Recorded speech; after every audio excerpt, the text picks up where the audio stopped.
As we deepen into mindfulness practice, we expand to include more and more of our experience. And part of our experience is thinking.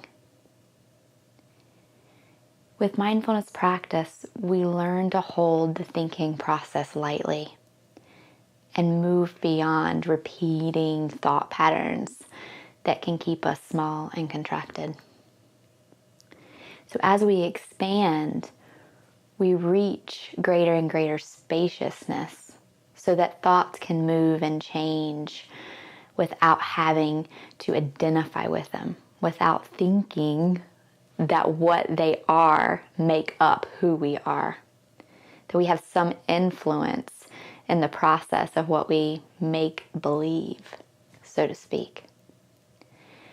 Judith Blackstone, in The Intimate Life, her book, she says, as we reach the all-pervasive dimension of consciousness, we realize that our awareness is in an all-pervasive stillness. But within this stillness, our thoughts move freely and spontaneously. So it's really not about getting rid of our thoughts.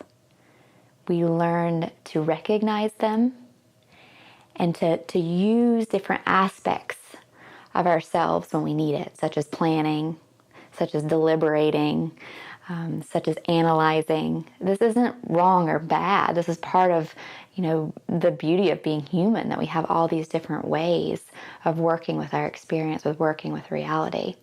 It's just when we contract around our thinking process, get absorbed in it, and there's no room, there's no spaciousness. And the other problem is when the stories that are happening in our thoughts, we believe them and we think that it's true. Jack Kornfield, in his book, The Wise Heart, says, one of the Buddhist psychology, the principles, is that thoughts are one-sided and often untrue. And you may recognize this in your experience, how 1 minute you are great and awesome and really good at something, and the next minute you're unworthy and lovable and you can't do anything right. So we go back and forth between these extremes. And with mindfulness practice, we learn to look at this and say, oh, okay, this too, and I can hold this lightly. There's more to our life than just our thinking process. Andrea Fella, she was one of the trainers for the teacher training that I did at Spirit Rock and Insight Meditation Society. She said something, she said, the practice is in the honoring of the constructions of mind and realizing that they are constructions of mind.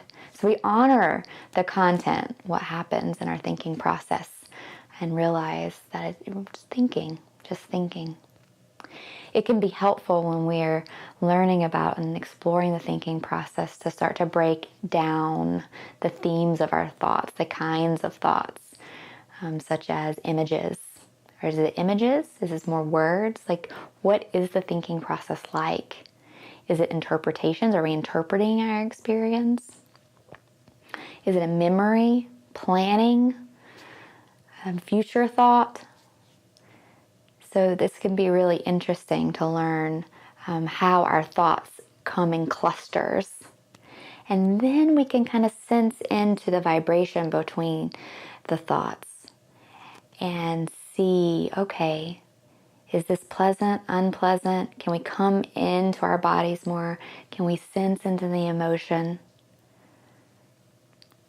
So we start to see how these thoughts and the thinking process are interwoven, and then these patterns start to break down and there's more freedom from them. So when thoughts arise, they can arise and pass. And then we can say, okay, who are we really? If we're not really attached to being the unworthy one or being the awesome one, who are we really? This can be scary and bewildering, this sense of not knowing.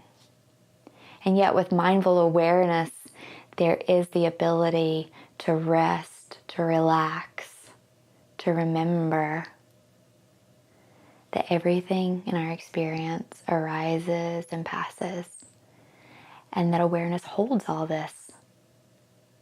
Meditation is asking us to come into this direct experience of who we are in the larger sense, growing beyond the absorption of the thinking process.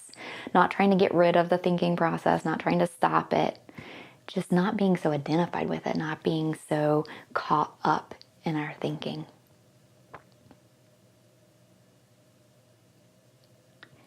It may be helpful too, instead of trying to play the cat and mouse game in our meditation practices of trying to watch, okay, where's the thought, where's the thought, where's the thought, when's it going to come, which creates a tension on the mind, this peering, cat watching sense. To relax and see if you can come into the waterfall of experience, the flow of thoughts, how they come in multiple waves, multiple clusters. The images come.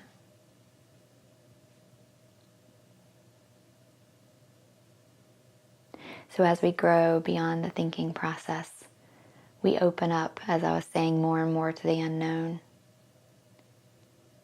to really questioning, to sensing, to sitting. And this opens us up for our heart to become part of the process. And then we settle, and we're embodied, and we're present, even during thinking.